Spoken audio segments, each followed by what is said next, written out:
So self-realization means to understand one's subordinate position in relation to the Lord. So that subordinate position means we're connected. We have a connection to the Lord. Because we're connected to the Lord, we're also connected to each other.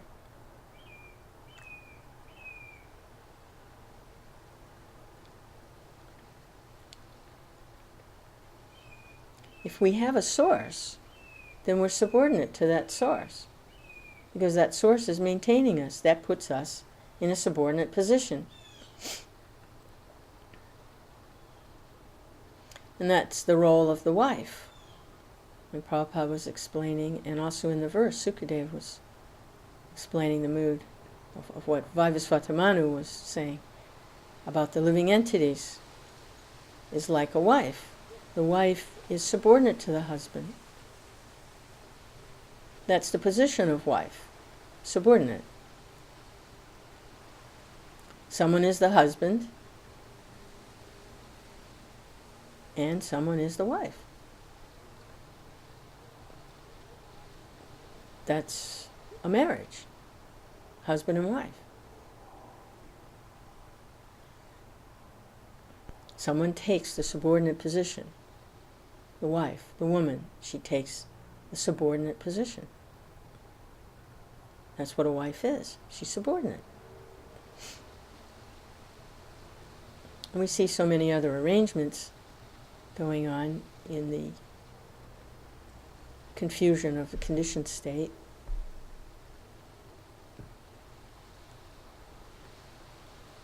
But we understand there are different mellows of relationship. There's husband and wife, and there's friends, and there's master and servant. So these are different levels of moods of being subordinate.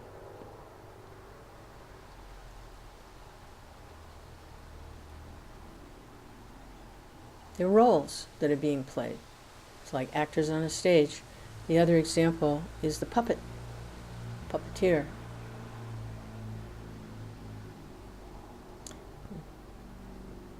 Bhaktivedanta Swami Prabhupada, when he was just beginning his world tour of preaching and had just arrived in the United States, he was writing a poem, and it's a beautiful poem. And he's expressing how he feels so inadequate to try to do this service. He sees the people are, he's there and he's seeing America for the first time, and he's seeing how the people are running around, the mode of passion. They're just running in passion and ignorance. And he's praying to Krishna, how will they ever understand? Because passion and ignorance means the controller and the enjoyer, just like we're reading about in this verse. And to hear the vibrations of the Vedic mantras, how will they ever be able to hear these vibrations and appreciate the Supreme Lord? So he prays that if the Lord empowers him with suitable words, then they will be able to hear. If the Lord empowers him, and he prays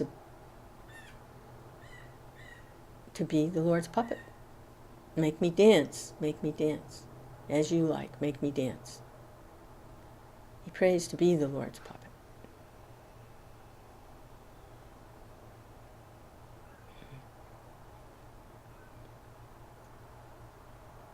So that's different than the conditioned souls being puppets. They're dancing, but they're dancing indirectly, as conducted by the modes of material nature. They're dancing from one karmic reaction to another in ignorance of the Lord. Because of their identifying with being the controllers and the managers and the enjoyers, like that. And not seeing the connection. Well, if there's someone like Srila Prabhupada, Bhaktivedanta Swami, who is fully aware, as he says here, means to understand one's subordinate relation to the Lord, then they become the Lord's puppet. In other words, always going to be a puppet. Just whose puppet do we want to be? Do we want to be the Lord's puppet and have him pull the strings? Control of the senses? Rishikesh, master of the senses, Lord of the universe. We want him pulling the strings, or do we want illusory energy pulling the strings and being controlled by illusion? So, what do we want? Birth, death, old age, and disease? Or transcendence? Always going to be a puppet, though. Just which stage do we want to dance on?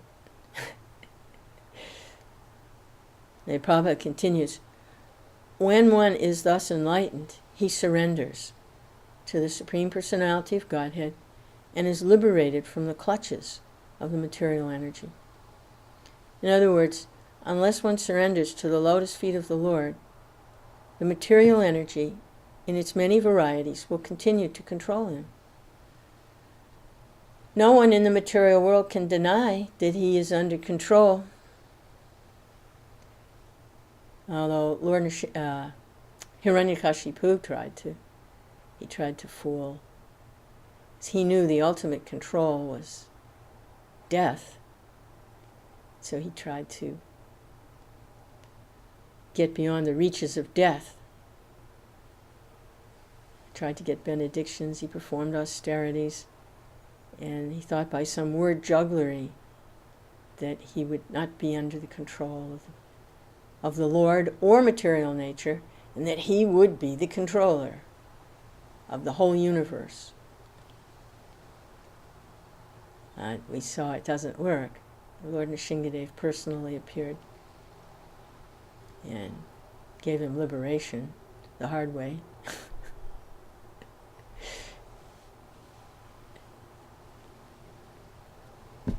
But no one in the world can deny he is under control. Although Hiranyakashipu tried to. Some of these demons try to deny that they're under anyone's control. But they're always proven wrong. The Supreme Lord, Narayan, who is beyond this material existence, controls everyone. The following Vedic mantra confirms this point. Eko havai Narayanashit. Foolish persons think Narayan to be on the platform of ordinary material existence. Because they do not realize the natural constitutional position of a living entity, they concoct names like Daridra Narayan, Swami Narayan, Mitya Narayan. However, Narayan is actually the supreme controller of everyone. This understanding is self-realization. You put these out of ignorance, they say things like Daridra Narayan or poor Narayan. Oh, Narayan's never poor. So it's like sentimental, trying to be philanthropic, see everyone as Narayan, and there's some Narayans are poor, but that's not the case. There is Narayan. He's not poor. He's way beyond the living entities. So, the only thing that's poor is the consciousness. It's poor Narayan, unconscious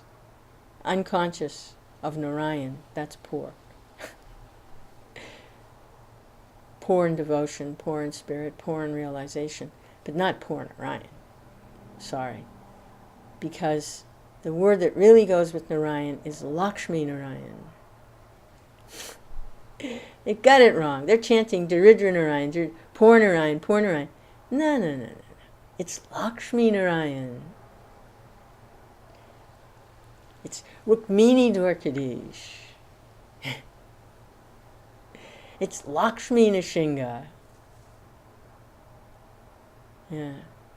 It's not Mitya Narayan, it's not Swami Narayan, it's not Daridra Narayan. So, Jai Srila Prabhupada, every chance Prabhupada gets, he takes a swing at that Daridra Narayan. He'll take a swing at it. Every chance he can, he takes a swing at that. And we can see why. Because it's Lakshmi Narayan.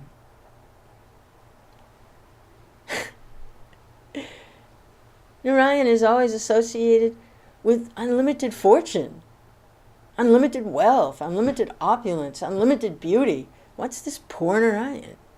Forget it. It's crazy.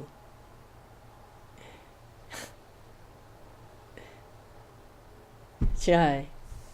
You know, it's really fun when you see something like that and it makes sense. You know, why Prabhupada would be so irritated when he would see that Daridra Narayan. He gets so irritated. So irritated at the ignorance and the offense to the Lord and to Lakshmi Devi, who's an expansion of Srimati Radharani. It's so offensive. Daridra Narayan. This is offensive. To combine those two. Prabhupada become very irritated. And he would go on and on about this, in a disgusted mood. It's Lakshmi Narayan, that's why. Ah, Krishna. Wow. All right. Text 27. And this is Swayambhuva Manu addressing the Supreme Lord in his incarnation and form as Matsya Avatar. My Lord, from the great leaders of the universe, such as Lord Brahma and other demigods, down to political leaders of this world, all are envious of your authority.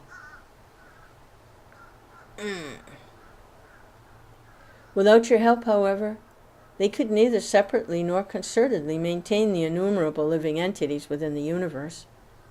You are actually the only maintainer of all human beings, animals, cows and asses, plants, reptiles, birds, mountains, whatever else is visible within this material world. Wow. There we see, that's the root, is that envious of your authority. Yeah. That's where deviation comes in.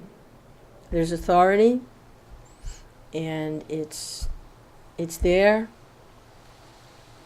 it's undeniable, it's absolute authority, Supreme Personality of Godhead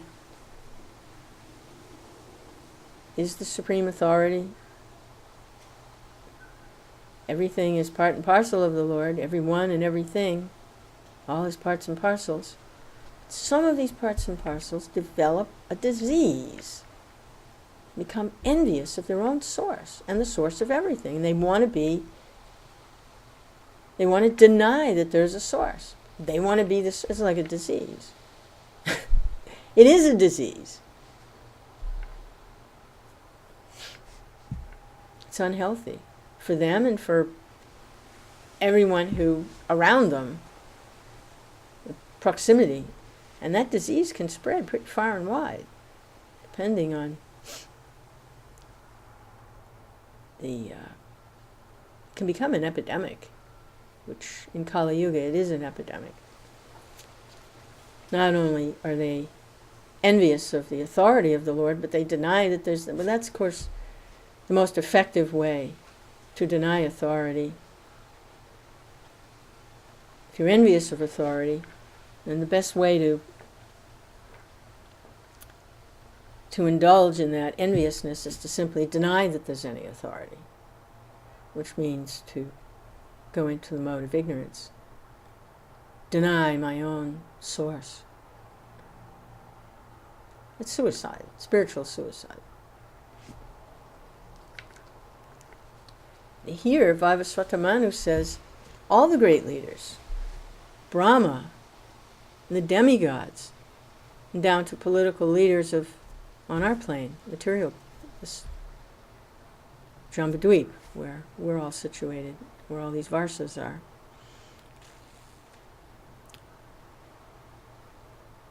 All the leaders are envious of the authority.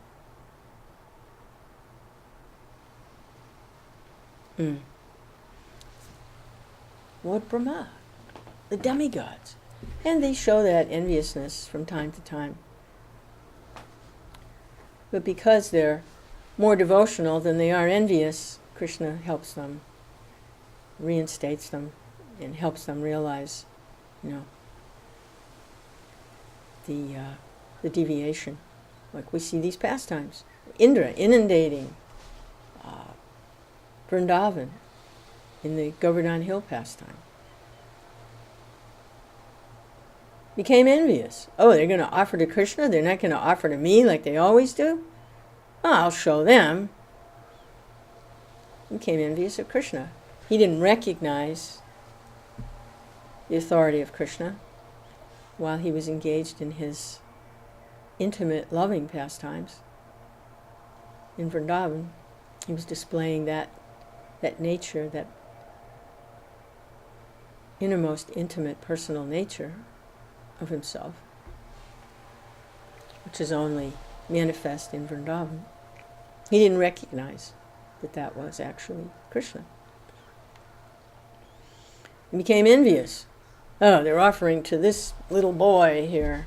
What about me? I'm the powerful demigod, blah, blah, blah. I'm controlling the rain and the lightning and the so on and so forth. And so he became the enemy of Krishna. Tried to kill everyone, including Krishna. Because Krishna realized what had happened, that Indra had become a little bewildered, and Indra performs a very valuable service to the Lord. And so the Lord helped Indra by revealing a form of himself and his powers that Indra could recognize. He couldn't recognize the Lord in his Vrindavan Leela, so he displayed more of the kinds of powers and opulences that Indra could recognize. And also Lord Brahma, the same thing. He couldn't recognize Vrindavan Leela, that was his Lord and Master, that Krishna was the source of his own everything, of him and everything. He couldn't recognize, because he was accustomed to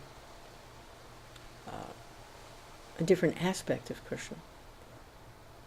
So he couldn't recognize that Krishna really was Supreme Personality of Godhead, his Lord and Master. And he challenged Krishna. He did a little thievery. He stole away the Lord's companions, kidnapped them, and the cows. He kidnapped them all, stole them away, and hid them in a cave. I mean, demons do stuff like that. That's demonic. So you can say he didn't recognize the authority of the Lord.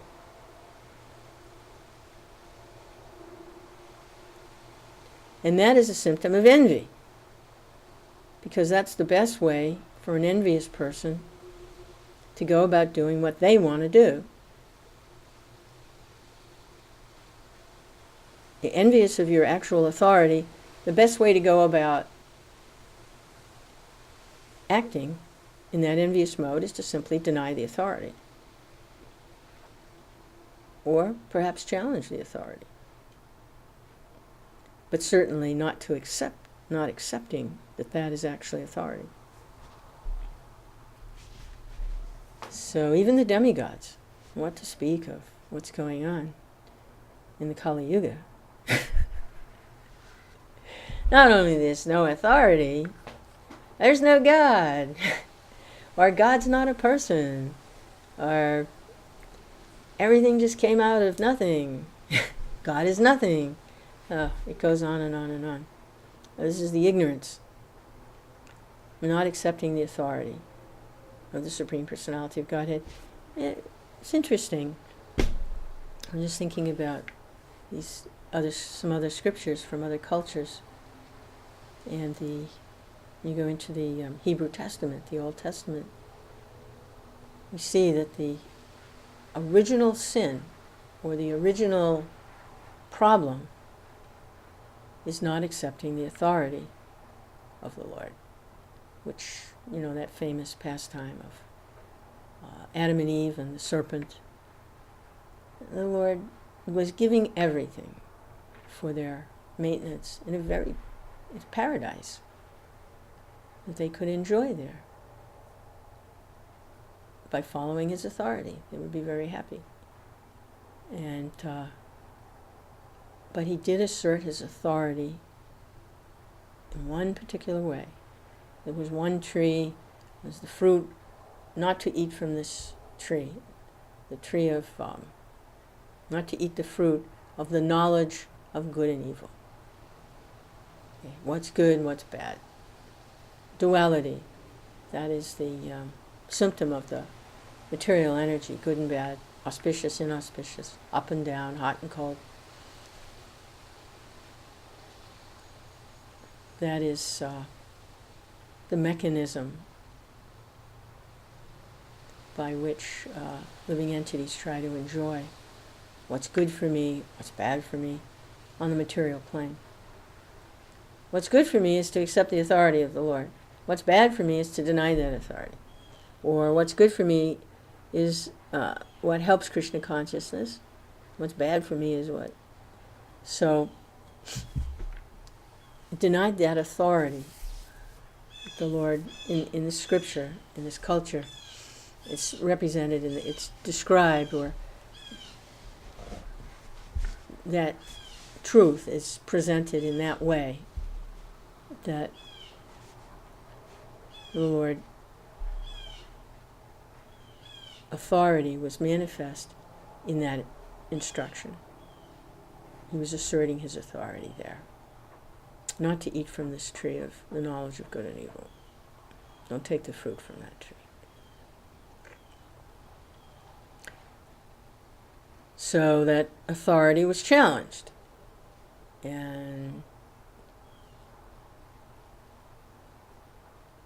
agent of illusion presented the temptation and denied the authority of the Lord. Oh, the fruit is good. It's enjoyable. But by denying the authority of the Lord's instruction, then the deviation was there. And then we come under the jurisdiction of the three modes of material nature and have to be controlled that way. Yeah. When one accepts the authority of the Lord, is not envious of Krishna,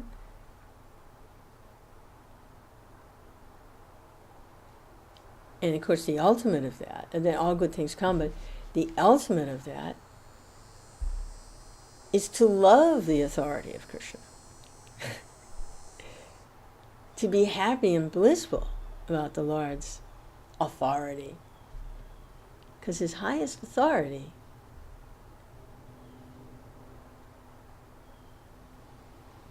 transforms into not just rules and regulations and instructions, but it transforms into a loving relationship with the Lord.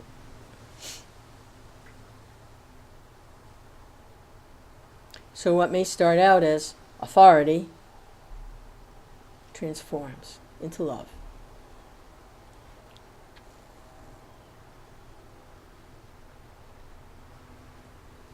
Becomes a spontaneous, loving relationship, wherein the Lord is directly giving instructions within the heart. Instructions for what? For coming closer to Him.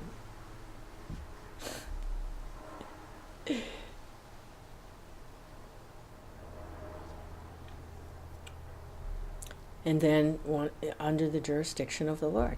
Loving relationship with the Lord. And then there's no need for control by the three modes of material nature.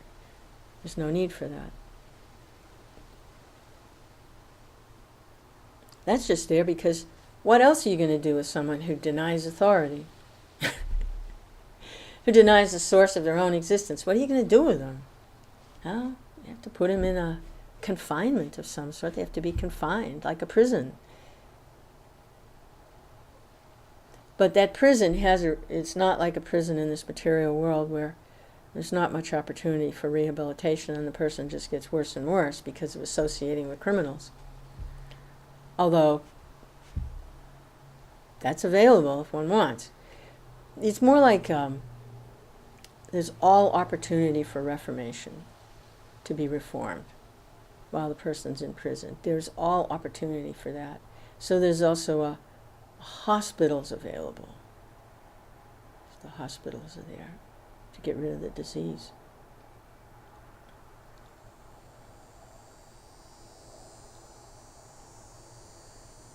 Okay, so without your help, however, they could neither separately nor concernedly maintain the innumerable living entities within the universe.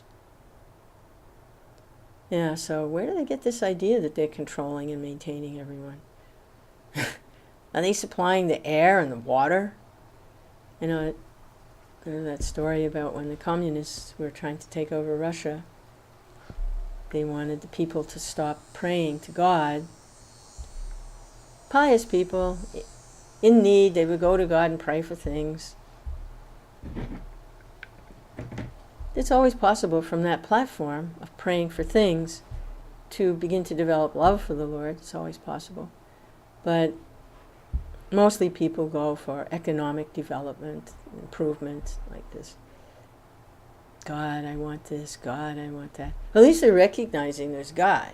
You know, they're not asking for something that can really give them a real treasure. They're just asking for,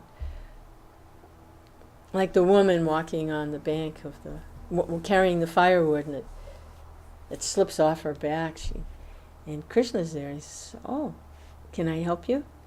He could give her liberation, so she never had to carry firewood again. I mean, she could become a demigod. She could go back to spiritual. All she has to do is ask the right things of the Lord. He can give all benediction. What does she ask? "Will you please put this back on my shoulder? I can't pick it up. Please get." So they're going to the churches and they're asking for things. Man, Russia's a very, very religious country in that sense. Very strong church. Their Russian Orthodox Church, very strong. So the communists wanted to break that. They didn't even want that. They wanted the people to come to the state to ask for things so they could control them. So they would be outside the churches with trucks with bread in it. And the people would come out of the churches after praying, "Oh Lord, give us our daily bread." And they would have food, they would have bread, and they would distribute freely, and they would say, "So, did your church give you what you need?" "No, we have it. You come to us." This was part of their strategy. And for the most part, it worked. Of course, their system of government didn't work, but their strategy for taking control did work. And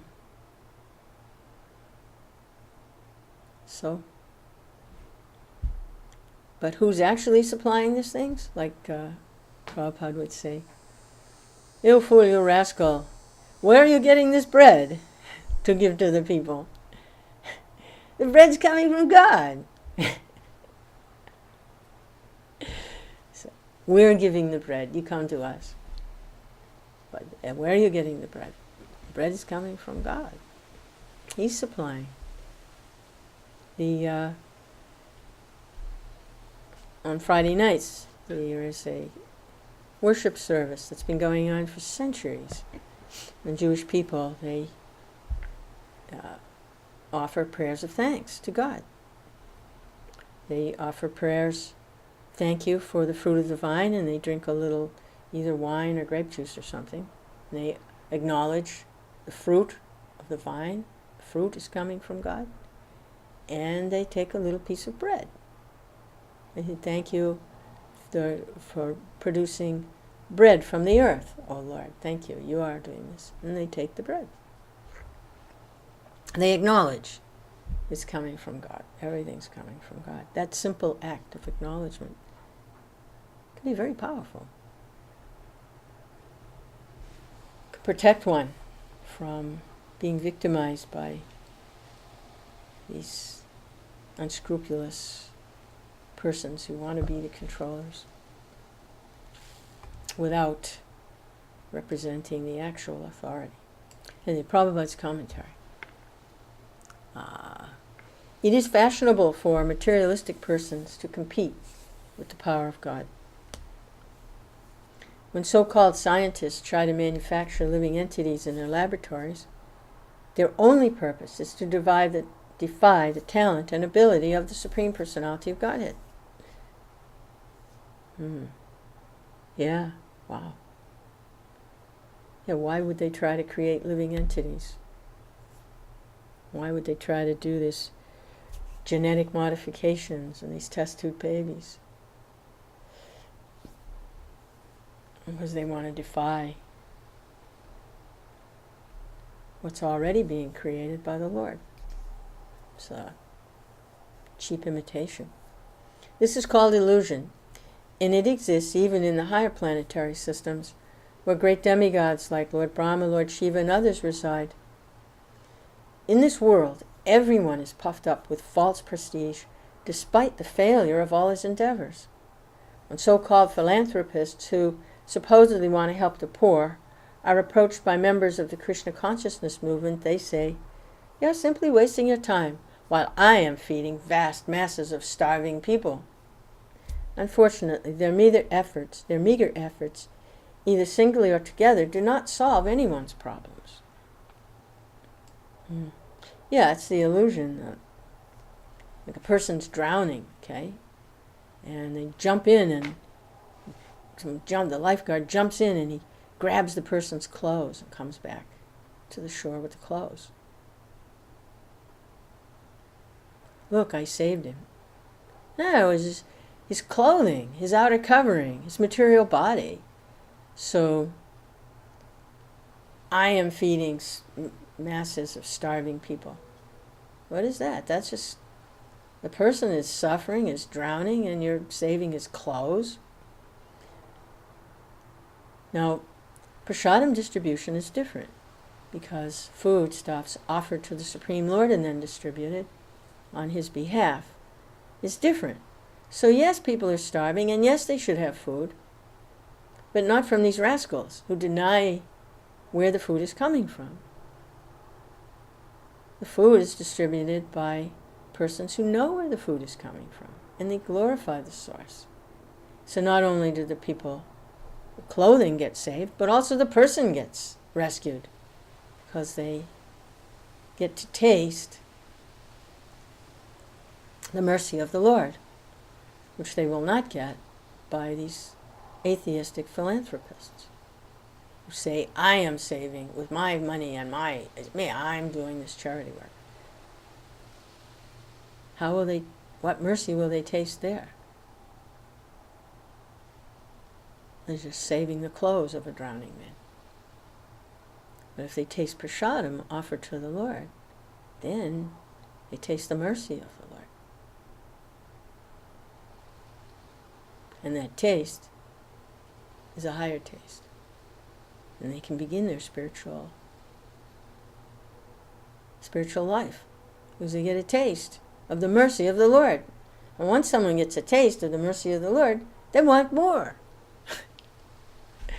That was good. Oh God, anxiety's gone. So happy. Because it's a different nature. It's a spiritual nature of the Lord. Devotional energy is different from material energy. And when one gets a little taste of devotional energy, the mercy of the Lord, they want more. So they've not really solved anyone's problems. Like the dog under the car on a hot day. He's under the car because it's shady, but he's under the front part of the car and the oil from the crankcase is dripping on it. So how to solve this problem? So if his dog's mentality, I'll go to the back of the car, and no more oil dripping. Solved my problem. No, problem is your dog under the car. Your dog, that's the problem. You think you're a dog under a car. That's the problem. So how have you solved anything? So jump in and save the clothing. How have you actually helped a person? You've got his clothing here.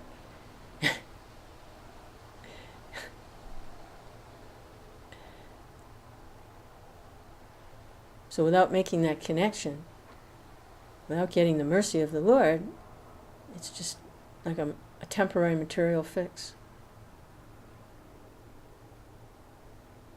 It doesn't really solve anyone's problems.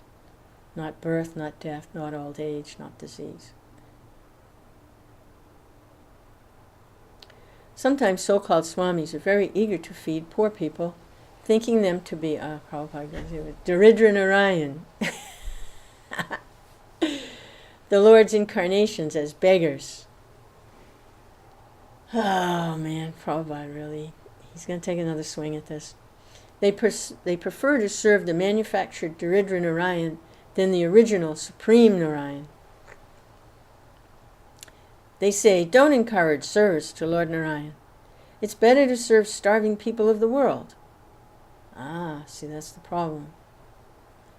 Yeah, it's cutting Krishna out of the picture.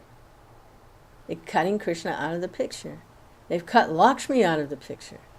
It's Lakshmi Narayan. They want to make it Daridra Narayan. They want to cut Lakshmi out of the picture. They want to cut Krishna out of the picture. And they want to be Narayan. They want to be rich Narayan. And these are the poor Narayans. Unfortunately, such materialists, either singly or combined in the form of the United Nations, cannot fulfill their plans. The truth is that the many millions of human beings, animals, birds, and trees, indeed all living entities, are maintained solely by the Supreme Personality of Godhead. Eko bahunam yo vidadhati kaman. One person, the Supreme Lord, is supplying the necessities of life for all living entities. To challenge the authority of Narayan, the Supreme Personality of Godhead, is the business of asuras, demons. Yet sometimes asuras or demons are also bewildered. Sometimes suras or devotees are also bewildered by the illusory energy and falsely claim to be the maintainer of the entire universe. Yeah. Wow, thank you. Means we're on the right track, because we were just talking about Indra and Brahma. Wonderful. Thank you. We're on the right track. Such incidents are described in the 10th canto of Srimad Bhagavatam, where Sukadeva Goswami tells how Lord Brahma and King Indra became puffed up and were eventually chastised by Krishna. Jai Srila Prabhupada. Jai. Wow. This Bhagavatam is so wonderful. This is really Prabhupada's crowning glory. This is Bhagavatam. It is so wonderful. So wonderful. It's perfect for Kali Yuga. Prabhupada's talking to us in a way that we can understand. So merciful. Thank you so much. I can really appreciate this because somehow I drifted away for like several days. I haven't read the Bhagavatam, which is, I should know that's why I've been miserable for the last few days. I haven't read the Bhagavatam. I haven't heard from Srila Prabhupada. Thank you.